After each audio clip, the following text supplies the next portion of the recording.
Գյուրջան Կասկադ, հասանելի բնակարաններ 65 ամիս մարման ժամկետով։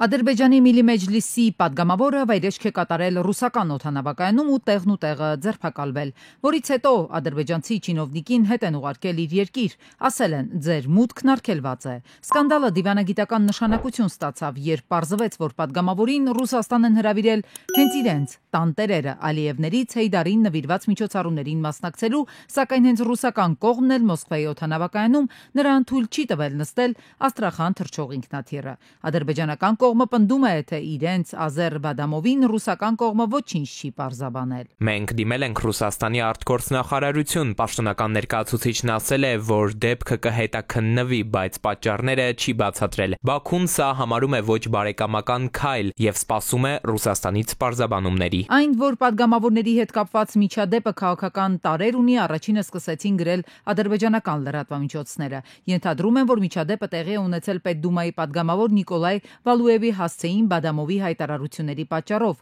Ամիսներ առաջ, երբ Բաքուն որոշեց փակել ռուսական տունը, Վալուևը սոցկայքում վիրավորական արտահայտություններ էր հնչեցրել ադրբեջանցիների հասցեին։ Բադամովը նույն ոգով ու տոնով հակադարձել էր նրան։ Մոսկվա-Բաքու հարաբերությունները հալած կարագի պես չեն, քաղաքագետն է հիշեցնում։ Դրանք հատկապես սրվեցին, երբ ղազախական Ակտաու քաղաքի մոտ կործանվեց ադրբեջանական ինքնաթիռ, պաշտոնական Բաքուն մեղադրեց Մոսկվային, այստեղ էլ իրադարձությունները սկսեցին ծավալվել։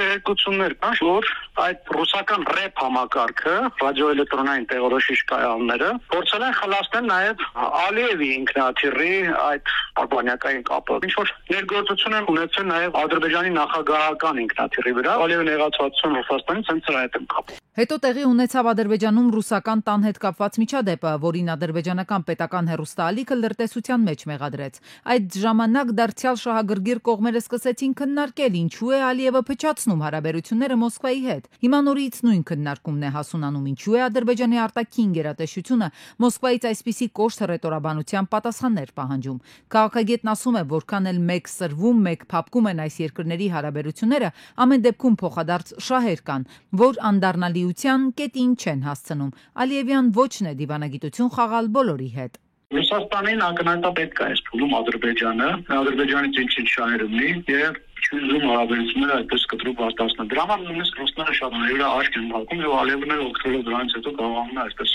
ասած ակրորանալ։ Ադրբեջանը գնում է ռուսական գազը, դա օգտագործում իր ներքին պահանջների համար, իսկ սեփական գազը արտահանում Եվրոպա։ Եվ քանի դեռ կան տնտեսական փոխադարձ շահերը ու փողը հարցելուծում, ենթադրելի է, որ չի գաղտնազերծվի քաղաքական սև արկղը։ Պատգամավորական ոչ բարեկամական այս սկանդալը կտրուկ հայտարարություններ կգեներացնի, բայց նավթն ու գազը անխոչնդոտ տեղ կհասնեն։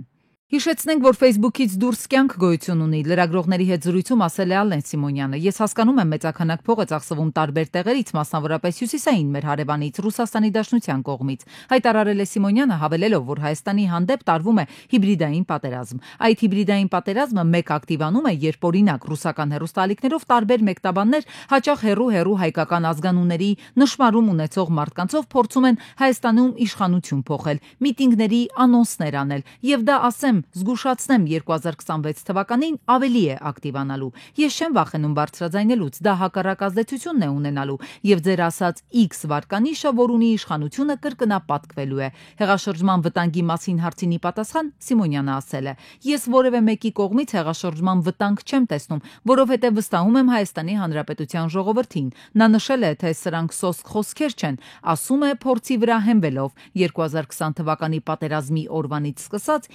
իշխանություն փոխելու նպատակը տարբեր բևեռներից ու կողմերից եղել է գերկարևոր նպատակ։ Իրանն առաջարկել է Տրասեկա ծրագրի շրջանակում ստեղծել Իրան-Ադրբեջան-Վրաստան տարանցիկ միջանցք։ Առաջարկն արել է Իրանի ճանապարհների եւ քաղաքաշինության նախարարը Բաքու այցի ժամանակ։ Տրասեկան Եվրամիության առաջարկած բազմակողմ համագործակցության ծրագիր է Եվրոպա, Կովկաս, Ասիա միջազգային տրանսպորտային միջանցքի երկրների միջև տնտեսական հարաբերությունների, առևտրի եւ տրանսպորտային կապի զարգացման նպատակով։ Դոնալդ Թրամփը բացառել է ռազմական ուժի գործադրմամբ Կանադայի միացումը Միացյալ Նահանգներին։ NBC News-ին տված հարցազրույցում պատասխանելով Կանադային վերաբերող հարցին Թրամփը հայտարարել է. Գրենլանդիայի հետ ինչ-որ բան կարող է տեղի ունենալ եւ ես անկեղծ կլինեմ, դա մեզ պետք է թե ազգային, թե միջազգային անվտանգության համար, բայց ես կարծում եմ, որ դա տեղի չի ունենա Կանադայի հետ։ Այնուամենայնիվ, եթե Կանադան Ամերիկայի Միացյալ Նահանգների մաս լինի, ապա այն արժեքավոր նահանգ կդառնա։ Դուք նույնիսկ չեք էլ կարող պատկերացնել, թե ինչ հրաշալի երկիր կարող է լինել, հավելել է Թրամփը։ Ֆրանցիսկոսի ցանկությամբ Mitsubishi Papomobil-ը կվերածվի երեխաների համաշարժական բուժկետի եւ կօգտագործվի գազայի հատվածում։ Հանգուցյալ Papi մեքենան կվերանորոգվի եւ այնպիսի հարմարություններ կունենա, որ բժիշկն ու բուժքույրը կկարողանան աշխատել դրանում։ Ֆրանցիսկոսը մեքենան ստացել էր Պաղեստինի նախագահ Մահմուդ Աբասից, երբ 2024-ին այցելել էր Բեթլեհեմ։ Վիետնամի պատերազմի հաղթանակի 50-ամյակի տոնակատարության ժամանակ Գինեսի ռեկորդ է սահմանվել։ 10,518 դրոններից բաղկացած լուսային շոու է կազմակերպվել Հո Չի Մին քաղաքի երկնքում։ Բերքանուշ, Բաղրամյան, Մրգավան ու այս գյուղական համայնքների հարևան եւս մի քանի գյուղեր կարելի է ասել բարի բուն իմաստով հայտնվել են բլոկադայի մեջ։ Երկու գյուղ պետք է ասնեմ, որ հասնեմ մոստը, որ ես մոստից ասնեմ, ելնեմ տրասա, որ գնամ մեր հողամաս։ Այգեգործությամբ, անասնապահությամբ զբաղվող գյուղացիները չեն կարողանում ապրանքը Երևան, նույնիսկ հարակից Արտաշատ քաղաք տանել իրացնել, քանի որ համայնքները կտրված են դեպի գլխավոր Երևան Արտաշատ տանող մայրուղուց։ Երևան Արտաշատ մայրուղին որ կա, ճանապարհ չունենք որ անցնենք։ Հիմա որ այդ հյուսիս հարավը այդ հատվածը կառուցել են ճանապարհը, հիմնականում գյուղերի հողերը, մշակություն, արոտավայրը գտնվում է տրասայի հակառակ կողմը մայրուղու։ Այսինքն գյուղից անասնագոմերից, որ անասունները ժամանակին դուրս են եկել, մարդիկ այդ տրասայից տակի կամուրջով կամ վրայով գնացել են արոտավայր։ Բերքանուշ վարչական շրջանի ղեկավարն այսպես է բացատրում. դեպի մայրուղի տանող ճանապարհը փակ է, քանի որ ավտովթարներն այդ հատվածում հաճախակի են տեղի ունենում, եղել են նույնիսկ մահվան ելքերով ավտովթարներ։ Տարի է եղել 3 մահվան դեպք է արձանագրվել համայնքները մայրուղուն միացնող հատվածում։ Այնքան վթար եղավ, մենակ 3 հոգի մեր յուղից են մահացել դե։ Այսինքն այդ մայրուղին տալիս է 100 արագություն, ինքը իր կողով գնում է, հենց անասունի հետ էլ մահացել է խեղճ մարդը։ Դրա համար փակել են այդ ճանապարհը, խնդիրը դրանում է։ Խնդրի լուծման տարբերակներից մեկը օդային կամուրջ կառուցելն է։ Դա նաև թանկաճույք է, մեծ ֆինանսների հետ է կապված, իսկ այս դեպքում արդեն պատկան մարմինները ճանապարհային դեպարտամենտը կարող են տարիներով չհետաքրքրվել եւ ուշադրություն չդարձնել, թե ինչ բարդ խնդիրների առջև կարող է կանգնել հողի մշակը, անասնապահությամբ ու հողագործությամբ եկամուտ ստացող քաղաքացին։ Բողոք ներկայացրել ենք, որը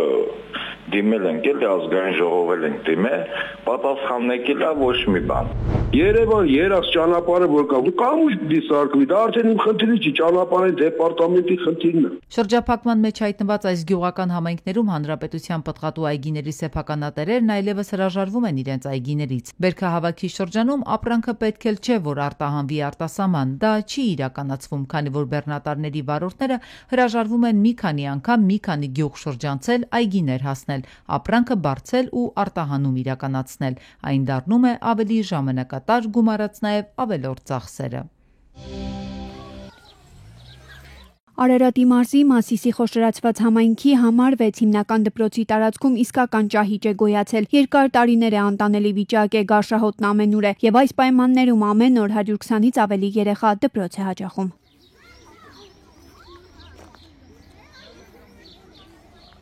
Դպրոցի կոյուղաջրերը չի նկատի ունեմ, սա շենքի, ասենք, բնակիչներին նա, իրանք ելքը գտել են սենց բացել։ Սենյակները այն կողմն է, չեն կարողանում բացենք, որ փոքր երեխեքեր ունենք։ Չի լինում, եկեք կդրանայք այս կողմը։ Այստեղից որ չորանում է, որդեր են դուրս գալիս, արագինները գալիս են այստեղ արդեն։ Երեխեք խաղալու տեղ չունեն։ Բայց հոտին ո՞նց եք խաղում, ո՞նց է գեցանիվ քշում։ Բայց ինչ անենք մենք։ Այս օդն ենք։ Ինչով ենք քշում, բան։ Քաղաքացիների խոսքով խնդիրը կոյուղատարերն են, դրանց վնասման ու խցանման պատճառով կեղտաջրերը դիտահորերից դուրս են գալիս, ողողում ոչ միայն դպրոցի, այլ նաև հարակից շենքերի տարածքը։ Բայց պրոսը ես կողմված ցածր են շենքերը կերտաջերերն են գալիս այստեղ։ Ես էսի անտանելի է։ Դրա անտանելի որ ես ադամ լավ անդրի։ Բնակիչներն Արարատի մարզպետի ու Մասիսի քաղաքապետի ուշադրությունն են հրավիրում, առաջարկում են գալ եւ տեղում ծանոթանալ վիճակին ու այն պայմաններին, թե ինչ օդ են ամեն օր շնչում իրենց երեխաները։ Ուսենց գնում է։ Երկար ու ձիգ տարիներ է այս խնդիրը չի լուծվում ոչ Արարատի մարզպետարանի, ոչ Մասիսի քաղաքապետարանի, ոչ Վիոլաջերի կողմից։ Ու հիմա ստիպված երեխաները դիմում են տարածքային կառավարման եւ ենթակառուցվածքների նախարարին, ինչու՞ չէ նաեւ կառավարությանը, անձամբ վարչապետ Նիկոլ Փաշինյանին։ Խնդիրը հրատապ լուծման կարիք ունի, ասում են քաղաքացիները, օրերը տաքանալուն պես վիճակն ավելի է սրվելու։